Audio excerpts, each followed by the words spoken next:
Hey Internet, Kevin Johnson here. I would like to talk to you about bar chords today. Bar chords.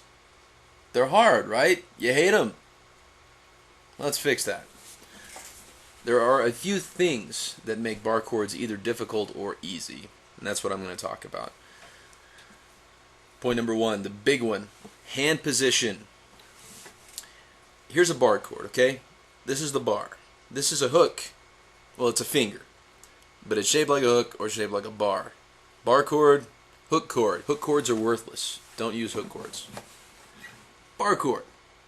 If the finger isn't completely straight, and that means every single knuckle, not just from here to here, but from this punching knuckle all the way to the end, that's got to be completely straight and rigid, okay? Now, to make this work, I'll tell you what, when you play a bar chord, if your thumb is up here and your palm is against the neck of the guitar, it's not going to happen for you. It's not going to work. You've got to keep your hand off the guitar. You've got to keep your hand below the neck. Keep your finger completely straight.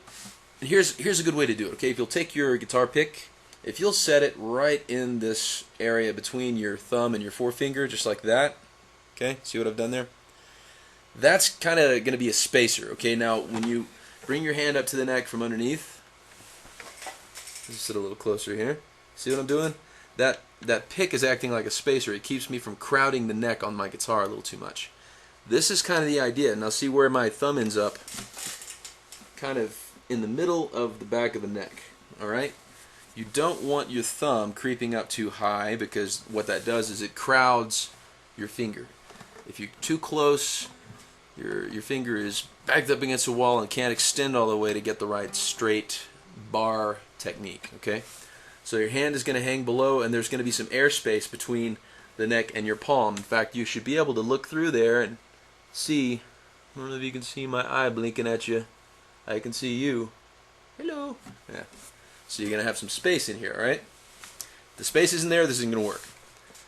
Straight finger all the way across, okay? You see that? From main knuckle all the way out, straight.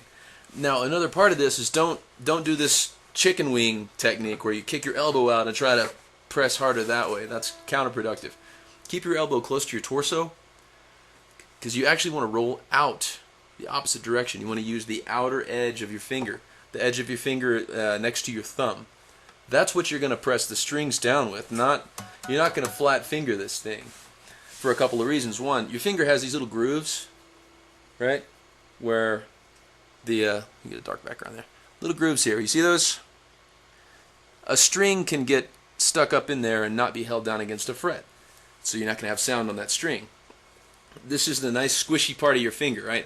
But the outer edge of your finger is a lot firmer, and you don't have those knuckle grooves. So that's why you want to do it that way. Okay?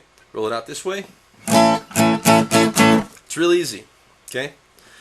Now another point is gravity. Everybody's familiar with gravity. Your guitar is probably not going to be sitting perfectly vertical. You're not just going to have it straight up and down. You're probably going to have it tilted back a little bit when you play. So that means gravity, any downward force you put on the string is going to push it against the neck. So as you've got your bar there, let the weight of your arm just kind of help you hold the strings against the neck. So you're just going to let your arm you just relax your shoulder, let your arm fall, and that's going to help you play the chord. Okay. All right. Now another problem can be solved by simply understanding what exactly a bar chord really is in terms of the structure, what it is you're doing. Okay, I'm going to assume all of you are familiar with this chord. Okay, this is your typical E major. All right, we're using strings 5, 4, and 3, and these two are on the 2nd fret, and then this finger is on the 1st fret of string 3. Okay, that's your typical E major cowboy chord, right? Everybody see that? Okay. Now, here's what I'm going to do. I'm going to pretend like I broke my pointer finger, so I have to still play the chord, but I got to use these 3 fingers to play it instead. So I'm going to press the same strings on the same frets, but using these fingers, right? So now that leaves my index finger free to do something else. This piece of plastic here is called the nut. Okay, that's what supports the open strings and cuts them off right there. So that determines the length of string that vibrates when it's an open string. We're just going to replace the nut with a finger. That's all we're doing. Your finger is now the nut.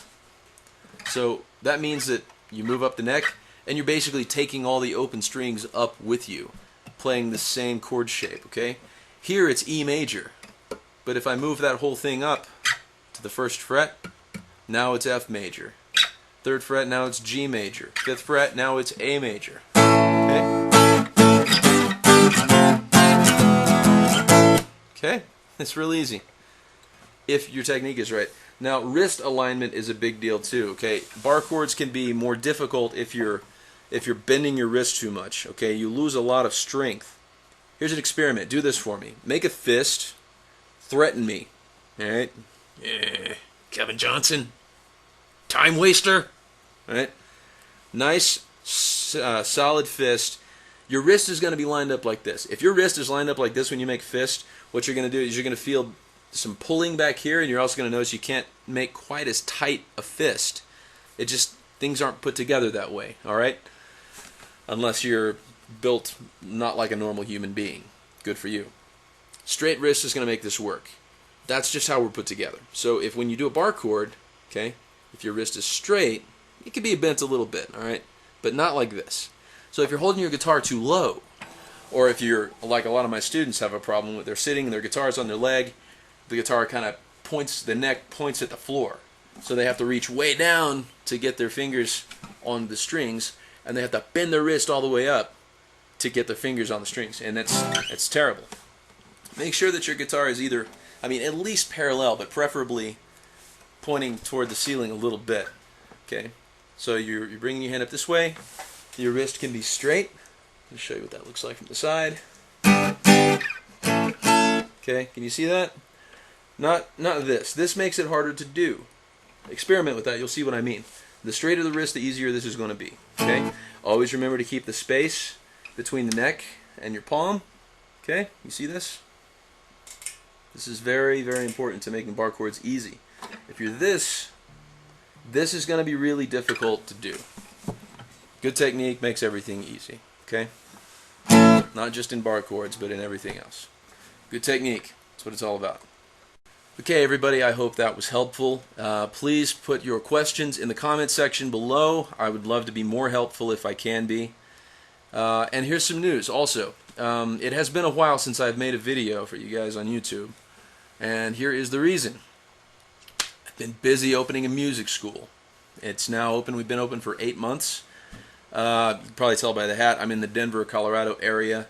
My school is in Broomfield. It's one of the northwest metro suburbs of Denver. Okay, the JAM Music Conservatory is the name of my school, and we are launching an online guitar lesson program. Okay, so right now, if you want to have guitar lessons with me, we're set up to do that over the internet.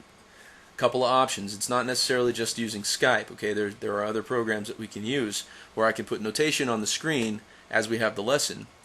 And share files directly off of my computer, so it kind of helps the process along a little bit. So, if you're interested in having lessons with me, send me a message or go to the website. I'll put a link in the sidebar over there.